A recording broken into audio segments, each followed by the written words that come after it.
ಭಾರತೀಯ state bank ಎಡಿಬಿಐ ವತಿಯಿಂದ ರಾಷ್ಟ್ರೀಯ ರೈತ ದಿನಾಚರಣೆಯ ಅಂಗವಾಗಿ ಕೃಷಿ ಕ್ಷೇತ್ರದಲ್ಲಿ ಸಾಧನೆಗೈದ ಸಾಧಕರಿಗೆ ಸನ್ಮಾನಿಸಲಾಯಿತು.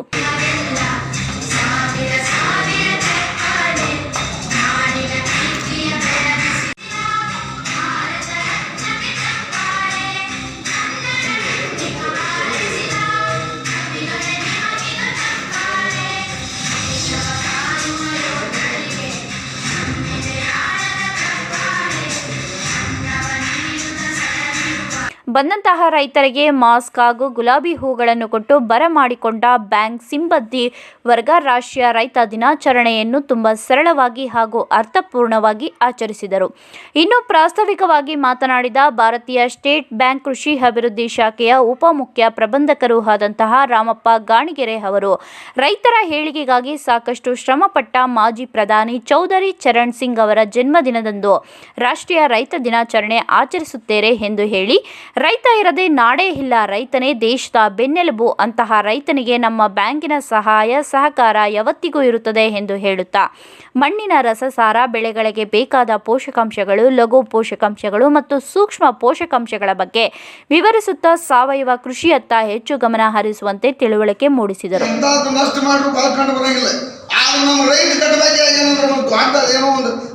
ಈಗ ಹಚ್ಚೋದು ಬಿಟ್ಟಾರೆ 3-4 ವರ್ಷ ಆಗಿ ದೊಡ್ಡದವ್ರು ಫೋಟೋ ಹಚ್ತಾರೆ. ಅಲ್ಲಿ ಅವ್ರಿಗೆ ಯಾವ ಉದ್ಯಮಿ ಫೋಟೋ ಹಚ್ಚಾಗಿಲ್ಲ. ವಿದೇಶಿ ಹೋಗ್ಯಾರ್ರಿ 8,000 ಕೋಟಿ ಹಾಕಿ. ಇವ್ರು ಎಲ್ಲ ರೈತರು ಬಹುತೇಕ ನಮ್ಮ ದೇಶದೆಲ್ಲ ಕೂಡ್ರೆ ಒಬ್ಬದಾಗಿಲ್ಲ. ಆಟ ಮಾಡಿ ಆದ್ರೂ ಅವ್ರ ಫೋಟೋ ಇಲ್ಲ ಕಡೆ ನಮ್ಮ ಫೋಟೋ ಬಿದ್ದಿರ್ತಾವ. ಇದು ನಮಗೆ ಸಾಧನೀಯ. ದಯಮಾಡಿ ನಾವು ಇದನ್ನ ಖಂಡನೆ ಮಾಡ್ಬೇಕಾಗ್ತದೆ. ಆದ್ರೂ ಅವ್ರಿಗೆ ಅನಿವಾರ್ಯ, ಯಾಕಂದ್ರೆ ಮೇಲಿನ ಅಧಿಕಾರಿ ಎಲ್ಲ ಹೆಂಗೆ ಇರ್ತಾರಲ್ಲ ಆ ಪ್ರಕಾರ ಮಾಡ್ಬೇಕೈತಿ. ನಾವಾದ್ರೂ ರೈತರು ಏನ್ ಮಾಡಕತ್ತಿದ್ವಿ, ಇದು ನಮಗೆ ಮೊದಲೊಂದು ಹಿರಿಯಾರೊಂದು 5 ಸೂತ್ರ ಹೇಳಿದ್ರು. ಅವರು ಪೈಲೆ ಬರೋಬರ್ ಇತ್ತು. ಹೆಂಗೆ ಮಾಡಬೇಕು ಅಂದ್ರೆ ರೈತರ ಗಣಗಾಸಿ ಶೇತಿ ಹೇಳಿದ್ರು. ನಾವು ಗಣಗಾಸಿ ಶೇತಿ ಬಿಟ್ಟಿದ್ದೀವಿ. ಭಾಳ ಕಡಿಮೆ ಮಾಡಿದ್ವಿ. ನಾವು ಆಫೀಸರ್ ಹಂಗೆ ಇರಬೇಕು. ಒಂದು ತೋಟದಾಗ ದನಪನ ಮನೆಗೆಲ್ಲ ಬಿಡಂಗಿಲ್ಲ. ಸಿಟ್ಟಾಗಿ ಮನೆ ಮಾಡಬೇಕು, ಮಕ್ಕಳ ಶಾಲೆ ನಾವು ಮಾಡಬೇಕು. ನಾನು ಮಾಡೀನಿ, ಮಂದಿ ಆಗಿರುತ್ತೆ. ಇಟ್ಟು ಎಲ್ಲ ಆಗಿ ಮಾಡೋದು ಮಾಡಿ ಮೇಲೆ ಯಾಕೆ ಒಬ್ಬ ಯಾಕೆ ಮಾಡಿಲ್ಲ ಮನೆ ಕೇಳಿ.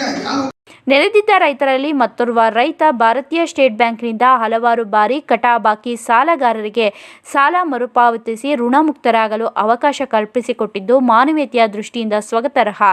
ಆದರೆ ಸರಿಯಾದ ಸಮಯಕ್ಕೆ ಸಾಲ ಮರುಪಾವತಿಸದ ರೈತರಿಗೆ ಯಾವುದೇ ಅನುಕೂಲ ಕಲ್ಪಿಸದಿರುವುದು ಖೇದಕರ ಸಂಗತಿ ಎಂದು ತಮ್ಮ ಅಭಿಪ್ರಾಯ ವ್ಯಕ್ತಪಡಿಸಿದರು.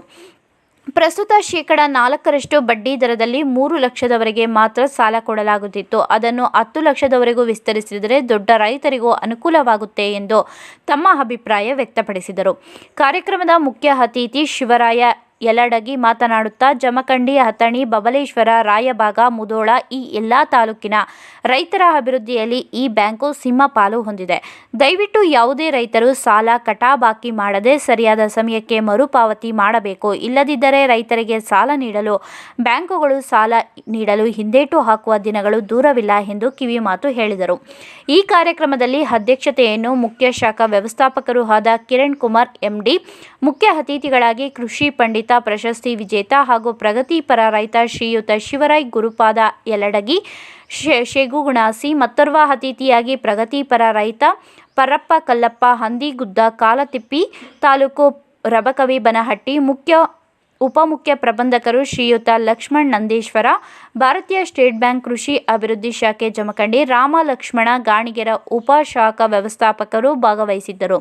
ನಿರೂಪಣೆಯನ್ನು ಭೀಮಪ್ಪ ನಿಂಗಪ್ಪ ಪೂಜಾರಿ, ಶ್ರೀಗುಣಾಸಿ ಶಿಕ್ಷಕರು ನಿರ್ವಹಿಸಿದರು. ವರದಿ ಪೀರು ನಂದೀಶ್ವರ್.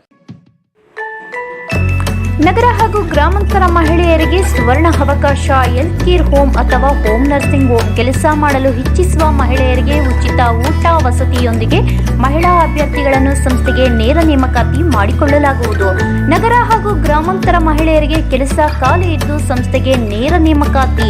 ವಯೋಮಿತಿ 18ರಿಂದ 35 ವರ್ಷದ ಮಹಿಳೆಯರಿಗೆ ಉಚಿತ ಊಟ, ಪ್ರತ್ಯೇಕ ವಸತಿಯೊಂದಿಗೆ ಮೊದಲ ತಿಂಗಳಿಗೆ 10,000 ಇದ್ದು ನಂತರ ಸಂಬಳ ತಿಂಗಳಿಗೆ 10,000ದಿಂದ 25,000ವರೆಗೂ ಇರುತ್ತದೆ.